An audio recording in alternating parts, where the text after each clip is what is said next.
Тэгээд үр дүнгээ шууд үзүүлдэг. Хамгийн гоё нь үр дүнгээ шууд үзүүлдэг. Хийлээ, үр дүнгээ үзлээ. Хийлээ, үр дүнгээ үзлээ. Тийм амархан.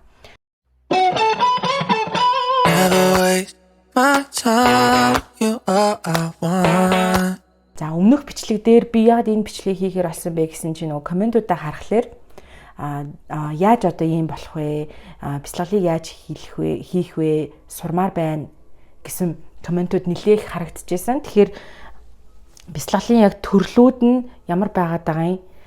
Ер нь таад яаж эхлүүл зүгээр юм гэдэг талаар ярих гэдэг гэсэн үг. За бяцлал бол маш амархан. Хоёрхан бүлэгт хуваагдана. За миний тодорхойлсноор шүү заяа. Миний тодорхойлсноор 2 бүлэгт хуваагдж байгаа. Дэлхий дээр маш олон төрлийн урсгалууд, бяцлаглын урсгалууд байдаг. Олон төрлийн техникээр дамжуулан тэр бяцлаглуудыг хийх боломжтой. Гэвч хэрвээ та одоо тэр бяцлаглыг хийж байгаа тухайн нэг хүн маань ямар зорилготой байгаас шалтгаалаад аль бяцлаглыг сонгож хийх вэ гэдгийг өөр болоо авчдаг гэсэн үг. Тэгээд таны одоо зорилгоос хамаарч байгаа учраас яг тэр зорилгот чинь нийцсэн үр дүн бас яах нь үзүүлэх нь байна, тийм ээ. За миний хувьд анханасаа яагаад энийг 2 ангилж үзээд байгаа вэ гэхээр тухайн хүний зорилгоос шалтгаалж ингэж үзэж байгаа. Нэгдүгээр зорилго нь хэрвээ та маш их одоо ажил хийдэг, тийм эрчтэй, хүчтэй, тийм амьдралын хэв маягтай төлөвтэй байдаг гэж бодъё.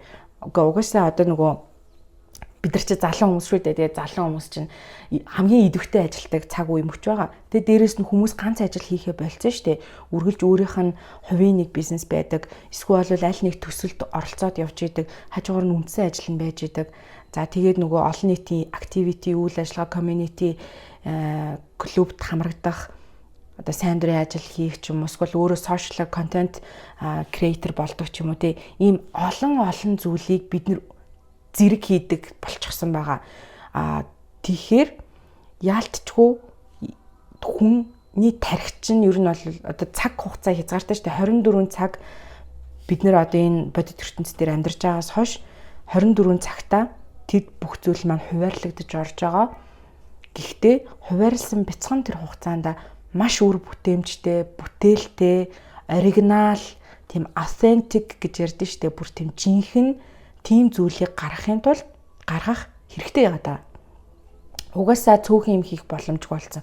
Тэгэхээр тэр олон зүйл болгоныгоо хийхдээ маш тийм оригинал санаагаар, тийм бүтээлчээр, эрч хүчтэй, хурдтай, дайчин одоо юу гэдгийг те цаваас сэргэлэн ч гэдэг юм уу. Тиймэрхүү зүйлүүд одоо хандлагатайгаар тэр ажлуудаа хийх шаардлагатай болчиход байгаа.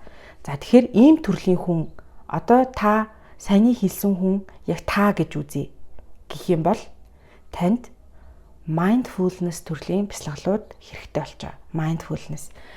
Mindfulness бяцлал яадаг вэ гэхээр илүү хүнийг сэтгэл зүй талаас нь цэгцэлж өгдөг. Аюу сайн цэгцэлж өгдөг. Оюун санаанд нь одоо ингээд амар олон юм ингээд багшралтцсан тийм контент хиймээрэн, үндсэн ажиллаа хиймээрэн, хүүхдээ яах вэ? Тэр төслөө яах вэ? Комьюнитигаа яах вэ? Гэт ийм олон юм бодогдож байгаа бол зүгээр бүгдийг цэгцлэх хэрэгтэй. Энийг та нар надаар хэлүүлдэггүй угаасаа мэдж байгаа тий. Тэгээд ингээд цэгцлэмээр ингээд угаасаа би ч мэдж байгаа, та ч мэдж байгаа. Тэгэхээр нэг л нэг тийм одоо болж өгөхгүйч байгаа юм шиг санагдаад одоо нэг бужигнаад идэг штэ, толгой дотор бужигнаад байвал одоо тэр оюун санаа цэгцлэх буюу санамсрын төрлийн бяцлаглууд хийж байгаа. Санамсрын бяцлаглууд дээр миний туршиж үзснээр болвол юу байгаа? Ошогийн active meditation-ууд байгаа. Буюу монголоор идэвхит бяцлал гэж эсвэл хөлгөөнт бяцлал гэж орчуулагдана. Sound therapy буюу одоо дуу даягаар хийдэг хөгжмийн бяцлаглууд байгаа. Guided meditation гэдээ байгаа. Одоо энэ YouTube-ээр дүүрэн байгаа нэг юм 10 хэдэн минуттай ч юм уу те. Хүн ингээд дагуулж хэлээд тэрийг нь дагаад хийдэг гэсэн үг. Тэгээ мэдээж хэрэг цэвэр mindfulness бяцлал буюу санамсрын бяцлал. За нэгдүгээр төрөл нь яах нь одоо илүү таныг оюун санаагаа цэгцлэх, тархиа амраах, shut down хийх тийм төрлийн бяцлаглууд байж байгаа. Эдгээр бяцлаглыг ер нь бол одоо анхлан хийж эхэлж байгаа хүмүүс эдгээр бяцлаглал эхлүүлэх зүгээр. Яа тэгэхээр эдгээр маань илүү тийм easy, амархан, тэгээ тийм логиктэй байдаг. Логиктэй. Тэгээд айгүй арай амархан төрлийн тий. Тэгээд үр дүнгээ шууд үзүүлдэг. Хамгийн гоё нь үр дүнгээ шууд үзүүлдэг. Хийлээ, үр дүнгээ үзлээ. Хийлээ, үр дүнгээ үзлээ. Тийм амархан. Би энэ дэр та хэд нэг жишээ хэлж өгье заяа. Анхлан бяцлал эхлэхдээ би яг энэ хөдөлгөөнд бяцлаглаас эхэлчихсэн байхгүй Оршогийн. За хөдөлгөөнд бяцлал дээр хийгээд гисэн. Миний тухайн үеийн одоо яагаад би бяцлал хийхэр болсон бэ гэхээр нөгөө ажил маань маркетинг, дизайны чиглэлийн байсан. Тэгэхээр нөгөө маш их бүтээлч санаа, тийм креатив буюу тийм бүтээлч, оригинал, тийм одоо юу гэдэг юм жинхэнэ тийм оригинал жинхэнэ тийм санаа гаргах ч юм уу те. Тэгээд тэр төслийг бүр ингээ нугалж дуусгах. Дуустал нь явна штэ тэр чинь. Санаа гаргаад орхихгүй. Тэгэхээр тийм төрлийн ажил хийдэг байсан учраас хүний тарих айгүй их ядардаг. Сүүлдээ одоо ямар төрлийн санаа болоод ч байгаа юм, аль нь болоод болохгүй ч байгаа юм. Бүр мэдгээ байгаа, төрөлдөөд тэгээд маш их ажилтай байгаад байдаг, өөрөө гүйцэтгэл рүүгээ ордог энэ төр те. За тэгэнгүүт тэр үед би нөгөө аз олж нөгөө хөдөлгөөнд бяцлал явдаг байсан. Тэгээ хөдөлгөөнд бяцлаглыг за миний санаж байгаагаар 21 хоног заяа. 21 хоног бүр ингээд тасралтгүй ер нь ингээд 2 хоногийн зайтай ч юм уу ингээд өөрөө угаасаа хийгээд сурчиж байгаа болохоор ингээд хийгээд байгаа байхгүй. За тэгээд ирмэгц яадаг вэ гэхээр хамгийн гол үр дүн нь маш бүтээлч санаанууд өөрийн ирэхгүй ундран гарч ирдэг. Бүтээлч санаа маш сайхан ундарч гарч ирнэ. Хоёрдугаарт нь оюун санаа асар цэгцтэй болоод төвлөрч эхэлдэг. Юу хий тухайн моментдоо би ажиллаа хийж гинөө. Тэ? Тухайн моментдоо би бусад одоо юмыг судлах тийм судалгааны ажил хийж гинөө гэдгээс шалтгаалаад яг хийж байгаа юмдаа өндөр төвлөрөлтөй болж эхэлсэн. За тэгээд гуравт нь нөгөө нэг юм стресс дарамтыг арай зөөлхнөөр гаргадаг болсон гэх юм уу. Одоо хүмүүстэй бид хэд чинь sorry гадаа юм дуурайдаг шүү. Тийм тэгэхээр нөгөө хүмүүстэй харилцахтаа хүртэл юм шал ондоо болоод ирд юм билээ. Тэгээд өөртөө ихтэй байдал үүснэ гэд. За яг тэр бяцлаглалд явж явах үеэр нэг одоо асар том төслүүд дээр юу н ордог байсан байхгүй юу. Тэгээд нэг төслийн маань тухайн үед идэвхтэй явж байсан нэг төслийн маань ажил ингээд ерөөсөө ямар ч тийм тасалдалгүйгээр маш сайхан эхнээс нь ахуулаад дуустал нэг 3 сар байна уу. За судалгаатайгаа нийлээд нэг 4-5 сар орчим үргэлжилсэн баг. Тэр хугацаанд бол бүр үнэхээр сайхан яваад ингээд үр дүн нь маш сайн гараад угаасаа тэгээд дуусч байгаа юм. Тэгээ би яг тэр үед ойлгосон яагаад хүн ингээд төвлөрч чаддгүй болоо, яагаад хүний тийм өөрийн оригинал санаа, бүтээлч байдал, төвлөрөл гэдэг зүйл гарч ирдгүй болоо гэж бодсон чинь хүн болгон автомат жолоодлогон дээр явж идэг юм байна. Автомат жолоодлого. Тэгээд автомат жолоодлого одоо нөгөө онгоц нисэхэд нисгэгч нар нь автопайлот гэдэг мод одоо төлөв дээрээ тавьчихаар онгоц нь ингээл яваал гэдэг гэсэн. Тэнгүүд ингээд юу болж байгаа, яаж байгаа ээжээ тийм анхаарах, сатаарах тийм боломжгүй бишээ. Сатаарахгүйгээр явцдаг гэсэн. Тэнгүүд тэр автопайлотыг бяцлал хийснээр унтраадаг юм байна. Одоо яг энэ төрлийн бяцлаглууд хийгээр унтраадаг буюу за эн чинь юу лээ? Мөн чанар нь яаж байгаа вэ? Яах гээд энийг хийгээд байгаа лээ? Хэрвээ би одоо ингэж хийх бол ингэж хийндэ ч гэдэг юм уу. Ийм маш ултай сууртай гүн гүнзгий боддог. Тэгээд маш богинохон хугацаанд тэр тухайн зүйлээ боловсруулж хийх тийм тархины дадал суудаг юм байна гэж ойлгосон байгаа. За mindfulness бяцлал хэрвээ та өөрт чинь одоо ингээл за хүмүүс нэг ингээл бяцлал гэж яриад байдгийн эсвэл ямар шашинтай холбоотой ч гэдэг юм уу тийм бодож байгаа бол яг саяныхыг бүр анхаарал үзээсэй гэж бүр чин сэтгэлээс үгсэж байна. Яагаад тэгэхээр хараа манай монголчууд маш цөөхөлхний 3 сая болгоно. 3 саяын хүний хэдэн хувь нь яг өнөөдрийн эдийн засгийг авч явж байгаа ажил хийж байгаа үлээ боддоо бараг сая хүрэхгүй хаа. За тэгээд хөвшин хөвөө хүүхэд залуучууд гэж бодохоор чинь за яг ажил хийж байгаа сая хүн гэж бодъё тийм ээ. Бид нэр давхар ажил хийх хэрэгтэй. Одоо төслүүдийг санаачилж оролцох хэрэгтэй. Community-д идэвхтэй байх хэрэгтэй. Нийгэмд идэвхтэй баймаар байдаг. Гэвч хүн л болсон юм хойно чинь ингээд стресс аван дарамт аван тэгэхээр энэ одоо Монголын цөөхөн ажил хийж байгаа залуучууд маань бид нар гэсэн үг шүү дээ. Бид нар илүү бүтээлч байвал, илүү цоглог байвал, илүү дайчин байвал тийм болвол маш их бүтээмж гарах байхгүй. Бүтээмж гэдэг чинь тухайн ажил дээр зарцуулсан цагийг хэлэхгүй шүү дээ. Хүн бүтээмжтэй байвал нэг цагийн дотор ч гэсэн асар хэмжээний том шийдлүүдийг, ажлыг нугалж чаддаг шүү дээ. Та өөрсдөө мэдчихэл байгаа. Тэгэхээр Монгол улсаа бодсон ч тэр, хүүхдийнхаа ирээдүйн амьдрах нийгмийг бодсон ч тэр, та өөрийнхөө одоо ашиг орлого олж байгаа карьерийн замналаа бодсон ч тэр, та үхээсээ өмнө би ч нэг ийм юм хийсэн хүн дээ гэж хэрвээ бодож байгаа бол бүтээмжийг бүр 1000% тултал нь бүр супер ингээд дээш нь тултал нь ингээд байлгах боломжтой байхгүй юу? Тэр боломжийг мэдгүй одоо миний туршлагаар бол бясалгал өгсөн байгаа. Тэгээд яг тэр mindfulness-ийг анх нэг бясалгалын суургүй байж захтаа яг хийж эхэлсэн учраас тэгэхээр тэр маань илүү тийм надаа ингэ суудсан гэх юм уу? Mindfulness бясалгалаа хийвэл автопилот буюу автомат жолоод л оч унтрна. Тэгээд таны тархи чинь цэгцтэй болно. Та тайван болно. Амьсгалаа гүнзгий авч агаад за одоо би нэг хийн гэд тайван хийж эхлүүлсэн ажил ямар одоо үр дүнтэй төгсдгийг та бүхэн одоо өөрсдөө ч гэсэн мэдж байгаа.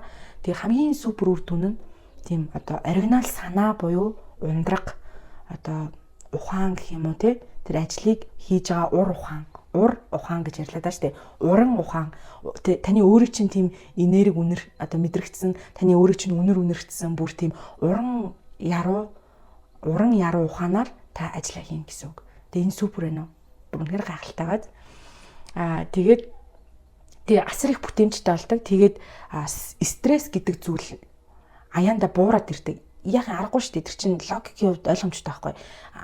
Угаасаа ингээл нэг цаг суугаад босоод ирэхэд асар гоё бүтээмжтэй юмаа хийчихэж байгаа юм чинь хүн өөртөө амар гоё урамшин шүү дээ тийм үстэй. Өнөөдөр өстө том юм амжуулчлаа гэд ажлаасаа гарахтаа сэтгэл ханамжтай гарна. Гэртээ орохдоо ажил гэсэн бүх тэр бодоо сэтгээдсэн бүх юмнуудаа ингээд хаалганы гадна үлдээгээд гэрлүүгээ орохдоо сэтгэл ханамжтай өндөр хүүхдүүдтэйгээ гоё харьцсан.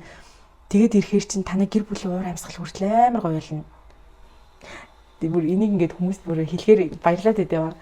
Тэг хамгийн гол нь тэр шүү зэ. Хэрвээ та бүр гэтээ ер нь тийм уур ухаан шаардахгүй ажил хийдэг хүн гэж байд юм уу? Байдгүй хаа. Дархан хүний бурхан ухаан гэж ярьдаг шиг дархан хүн гэлтгүү бүгднгийнх нь ухаан нь тийм бурхан ухаантай бурхан буюу одоо тийм ууртай тийм уур гэж ярьж байгаа шүү дээ. Уран яруу тийм ухаанаар яг нь ажиллаа хийж чаддаг болох нэ. За дараагийнх нь бясалгалын төрлийг болохоор би энергийн бясалгал гэж нэрлэе да. Энергийн бясалгал гэдэг нь арай жоохон бясалгал суурьтай хүмүүст явбал их зүгээр байдаг. За энергийн бясалгалын зорилго нь гэх юм бол бясалгал хийж байгаа хүний зорилгоос шалтгаалаад өөр байна гэдэг аа штэ. Тэгэнгүүт энергийн бясалгалын зорилго нь болохоор илүүтэй бэлэг талын буюу одоо сүнсний сэргэлтийн түвшиндөө өөрөө өөртөөгөө ажиллах зорилготой хүмүүс гэсэн үг. Одоо сүнсний зорилгоо мэдэх, илүү мэдрэмжтэй болох, дээд биетэйгээ холбогдож мэдээлэл авдаг болох, өөрөө өөрийгөө засах, энергийн тэлэлт хийх гэх мэтчлэн. Тэгээ энэ жоох ид шидийн сонсогдож магадгүй. Гэхдээ шид гэдэг нь бол жоохон өөр шүү заяа. Шид гэдэг нь болохоор одоо нөгөө юу яагаад гэдэг штэ. Одоо бөөнөр интернет засал хийхээр галын шидтэй ч юм уу юу гэдэг үлээ за сайн мэдгүй байна. За ямар ч тааш нэг тийм төрлийн шид байдаг шиг байгаа юм. Тэр тэгтээ үнэн байж магадгүй. Тэрийг сурна гэсэн үг биш шүү. За биш шүү. Энергийн бясалгал гэдэг нь болохоор таны өөрийг чинь үйлдвэрлэж чаддаг энергийг ерөнхийд нь өсгөх, бүр тэлэхтэй бүр 100 дахин, 1000 дахин, 10,000 дахин тийм өндөр түвшний тэлэлт хийх талаар ярьж байгаа. Тэгээд ирэхээр хүн яадаг вэ гэхээр за ажиглах төрлийн бясалгалыг хийж явахдаа хүн өөрийнхөө амьдралын эрч хүч энергиэрээ хүсэл бодол зоригийнхоо хүчээрээ тэ 100% ашиглаж тэр зүйлийг хийх гэдэг аахгүй юу? Энергийн төрлийн бясалгал ярихаар яадаг вэ гэхээр таны тэр одоо амьдралын хүч, зориг, өөрийн чинь үйлдвэрлэж байгаа энергийг маш их болгоно гэсэн үг. 100 дахин, 10,000 дахин өсгөн. За ингээд өсөөд ирэхээрээ таны одоо тэр бүтээмж гэхээс илүү юмыг одоо бараг те эрэмхийн төдийд ойлгож, эрэмхийн төдийд ухаарч, эрэмхийн төдийд одоо хийх бодит биелэлээ олох нь нөлөөлнө гэсэн үг. Одоо маш хурдан тэр ягаад ч юм ингээд биелсэн зүйлийг одоо хүмүүс ч одоо сүүлийн үед манифест гэж яриад байгаа шүү дээ. Тэгэхээр манифест бол яадаг байх нь гэхээр таны өөрийн тэр энерги чинь их байхад тэртээ тэргүй болдог зүйл. Тэр нь бол тийм янз янз идтэй, шидтэй зүйл нэг тийм биш. Зүгээр энергийн тэлэлт нь өөрөө энергийн тэлэлт нь ийм асар том болцсон байгаа тохиолдолд хүссэн хүсээгүй тэр маань өөрөө хийгдчихдэг зүйл байгаа юм. Энергийн бясалгалыг хийгээд ирэхээр хүн бүр юм 180 градус өөрчлөгдөж эхэлдэг юм шиг надад санагдаад байдгийн. Яг би одоо ингээ үгээ зөөлөж ярьж байгаа шүү. Тэгэхгүй бол нэг өөрөө 100% одоо тэгдэг ингэдэг гэж хэлчихээр жоохон санаа зовоод байдаг гэх юм уу. За тэгэхээр хүнийг бол 180 градус өөрчлөнө. За яагаад хийж байгаа вэ гэхээр магадгүй таны 10 жил болоод амьдралаас 10 жилийн дараа ухаарах байсан зүйлийг та энергийн бясалгал хийж байгаа тохиолдолд нэг суугаал 16 минутын дотор мэдрэх боломжтой.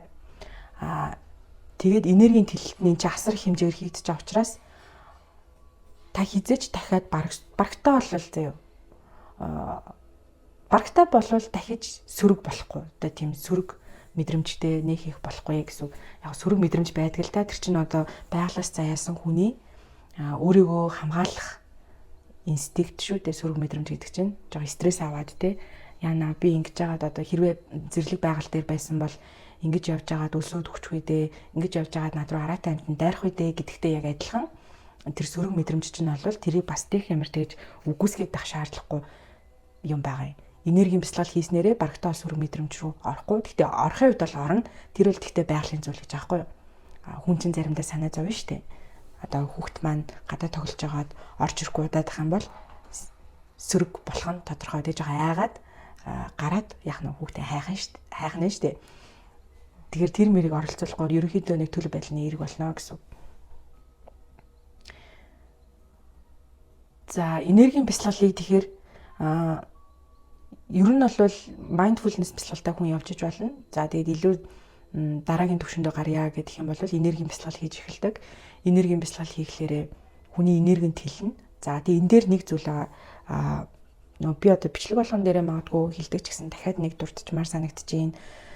Тэр одоо их сайн хүмүүстэй хандлаж нөхөрлөх, сайн хүмүүстэй гар нийлж ажиллах, нийгэмд сайн сайхан байр суурьтай байх, олноо хүндлэгдсэн байх, бусдад сайхан сэтгэл төрүүлэх, бусдыг өөртөө соронц мэд татах, эхнэр нөхөртөөгөө эвтэй найрамдалтай бие бинийгээ мөр мөрөө түшилтсэн халуунд дан дотн хайртай байх, дур булаан байх,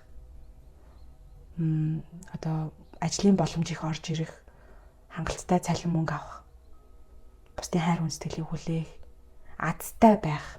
Эдгээр бүгдээрээ хойноо дүрээ хувилгасан энерги л байждаг.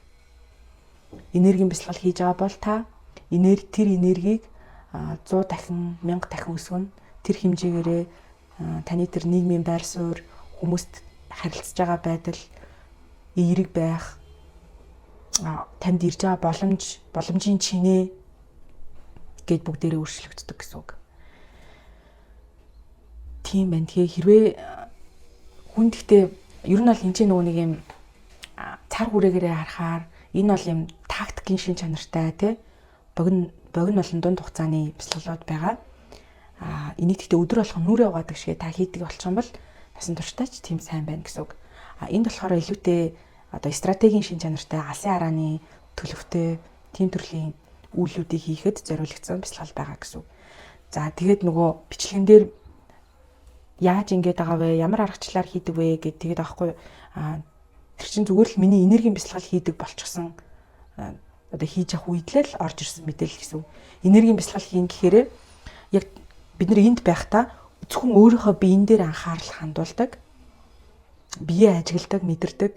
Одоо 5 мэдрэхүй хүртхүүгээ илүү сайтар одоо хардаг байсан болвол ийшээгээ шилжээд ирэхээр биенээсээ одоо энд байгаа биений орчлоосоо хайлаад дэшегээ илүү өндөр түвшинд нь мэдээллүүдийг тэр өндөр түвшинд бясалгалын аялал хийдэг болтыг. Аялал. Тэр аялал хийж явах зураа тэр мэдээллийг авдаг гэсэн. Тэнгүүд аялал хийхдээ бас зоригтой хийдэг. Зүгээр астрал аялал гэдэг шиг та нар одоо хэрвээ нэг тийм мэдээлэлтэй байвал астрал аялал хийхээр шүн гараад ингээд байшин дээгүүрээ яваад тэрүүгээр явж үзээд санжоод гэж тэгж ярьдаг шүү дээ. Тэр чинь зориггүй аялал ахгүй юу? Яг зоригтой аялал гэдэг нь өнөөдөр би гарна сүнсний их үүсвэр дээр очино. Дээд биетэйгээ уулзна. Эсвэл бол энэ ахуй амьдрал дээр шийдэгдэхгүй байгаа нэг ийм юм сүүлийн үед одоо яадаг би маань жоохон тавгүрхэд байна. Тэрний учрыг олно. Эсвэл өгөдтэйгээ уулзна, ярилцна, санал бодлоо солилцно гэдэг ч юм уу те. Эсвэл сүр сүлдээ дуудаж цог жавхлантай болно ч гэдэг юм. Энерги дуудана, энерги ихсгэн ч гэдэг юм уу те. Тийм зорилгоор суудаг гэсэн үг. Тэгээ суугаал тэр үед нь болохоор хамгийн гол нь нөгөө бэлэг бэлгүүн ингээд нээлттэй байлгаж байгаа учраас таныг тэр дээд бие чинь холбогдож чадсан байвал дээд биетэйгээ холбогдох гэж бас хөрх юм болно л тоо. Тэгээ хэрвээ нэг холбогдчих юм бол тэгээд ерөнхийдөө аваа явчихдаг гэсэн үг. Одоо мэдээлэл өгөөд эсвэл за чинь ингээд үзүүл яад ин тэгээд үзүүл яад ингээд дотроос өөрөө мэдээд тэрийг шууд өөрөө мэдээл хийчихдэг гэсэн. Тухайн үеийн имперсацаараа. Тэгээд имперсац гэж одоо юу гэсэн ч үгэнтэй би сайн мэдэхгүй. Гэтэ нэг хүмүүс нэг тийж яриад идэв штэ. Тийм. За тэгэхээр бясалгал хийж байгаа хүмүүс минь ээ та хэд маань хийх юм бол маш гой өөрчлөлтүүд гарнаа. Тэрийг гой нүрээ угаадаг шигэ, шүдээ угаадаг шигэ, өглөөд 10 минут, 15 минут хинийч гайданд битгий нэх хүлэгд. Альч багшийн тэр ятгаа миний ярьж байгаа юмд хүртэл битгий хүлэгдээрээ. Яг өөртөө төрж байгаа дотоод мэдрэмжээрээ л дагаж хийн. Тэгээд хэрвээ та анхны одоо анх удаа бясалгал хийж ер нь яг за одоо өстө би нэг үнэхээр яг хийж сурна. Би сурчаад дараа нь багштай багшгүй өөрөө хийдэг болно. Би өөрийнхөө амьдралд өөрчлөлт гаргана гэд хэрвээ та шийдсэн байгаа бол эхний ээлжинд танд хөтлөх бясалгалын хөтөч заавал хэрэгтэй шүү. Тэр хүнийг тэгтээ та хөтчөө сонгохдоо багштайгаа ингээд зэрэгцээд нэг өрөөнд суудаг юм бит бясалгал хийвэл их зүгээр. Ягаад тэгэхээр нөгөө хүн чинь онлайнаар нэг юм сурах өөр, яг очиод сурах нэг өөр байдаг учраас анхны суурэ тавих гэж байгаа учраас та хэд маань очиод суул их зүгээр байдаг шүү. За үнэхээр очиод суух боломжгүй хүмүүс байгаа шүү дээ. Одоо хүүхдтэй эсвэл за нэг багш дээр суучмаар байдаг, орон нутагт байгаад байдаг. Эсвэл бол одоо Япон солонгост ч юм уу те гадаад оронд ажиллаж амьдарч байгаа тийм хүмүүс байх юм бол онлайнаар сууна. Онлайнаар суухдаа ер нь нэг тийм ярилцдаг төрлийн багш дээр очиорой заяа. Уул нэг юм асуугаад өөрийгөө засчмаар байгаа байхгүй. Тэгээ би хурдан хөгжмөр байдаг. Бас энэ монгол хүн юм чи бас яармаар штэ.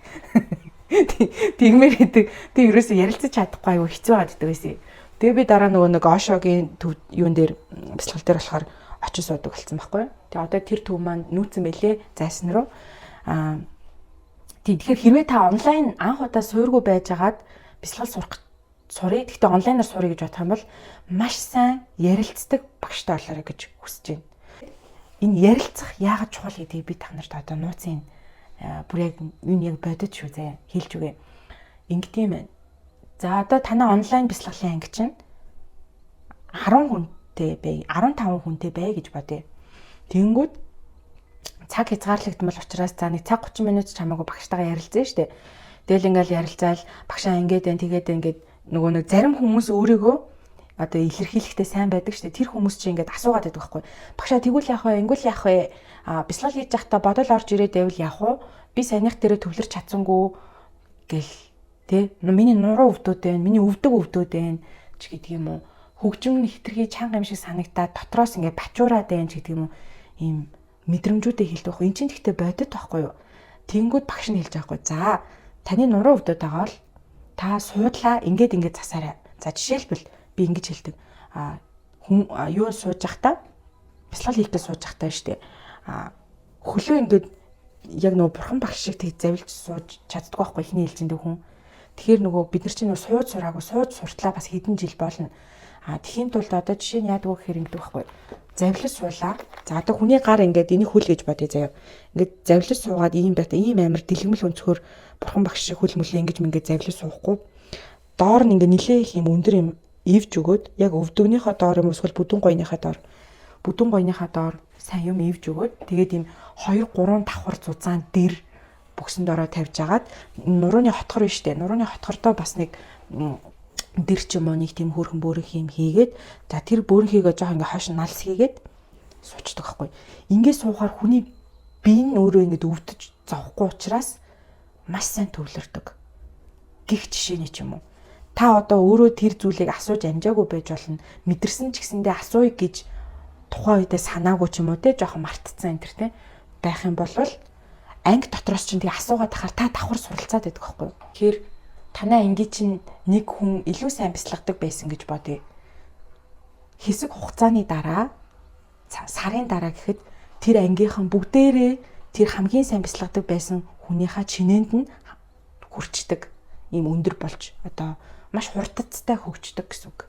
Тэгэхээр та онлайнаар сурах гэж байгаа бол яг нь тийм нэлийн ярилцдаг төрлийн багштай байвал зүгээр шүү. Ангийнхантайгаа харилцаа холбоотой байх хэрэгтэй шүү. Хоорондоо мэдрэмжээ хуваалцаж ярилцдаг байх хэрэгтэй шүү гэж зөвлөмөр байгаа юм за. За тэгээд та хэддээ бас нэг мэдээлэл өгөхөд миний хувьд гэх юм бол онлайнаар анги авч байгаа. Одоо онлайн анги маань эх 7 хоногийн хагас өдрөөс эхэлнэ. Буюу тэр нь одоо хизээ болоо 16, 17, 18, 5 сарын 18-наас эхлэх юм байна шүү за. 5 сарын 18-наас онлайн бяцлаглалын анги эхэлнэ. 2 анги байгаа.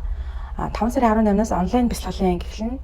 Тэгээ бас удахгүй баргийн 7 хоногт ч онлайн манифест анги эхэлж байгаа. Тэгээд манифест ангийн маань хүмүүс бараг одоо бүрдсэн дээ. Би манифест дээр нэг олон хүн авдаггүй.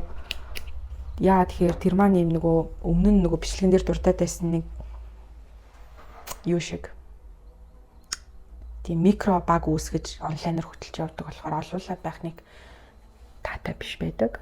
Бяцлаглалын анги бол олуулаад байх тусмаа сайн 100 хүн байвал одоо 100 дахин үржсэн хурдан хөгжлийг таавнаа л гэсэн үг. За ийм байна. Тэгээ бас нэг зүйл байгаа. Эх 7 хоногийн 5 сарын 15-ны өдөр манифест уулзалт хийх гэж байгаа. Оройн уулзалт гэх юм уу те.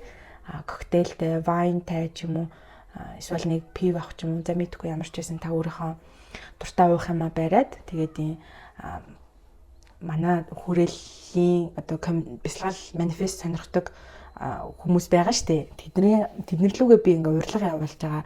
Зарим нь руу урилга явуулаад яг урилгатай нөхдүүд бол том хүмүүс багш нар аваад тэгээд тэрэн дээр бас нөгөө бүртгэл авч байгаа. Та ийшээ ирэхийг хүсвэл линкийг нь би бүртгэлийн линк гэдэг ивентийн бүртгэл линк гэж тавьчихъя за. За тэгээд асуултуудаа амар сайн үлдээгээрээ хүмүүсээ тэгээд би таад дараа нь өөр ямар юмны талаар яриулахыг хүсэж байгааг анзаараад ярьж өгье за. За бай.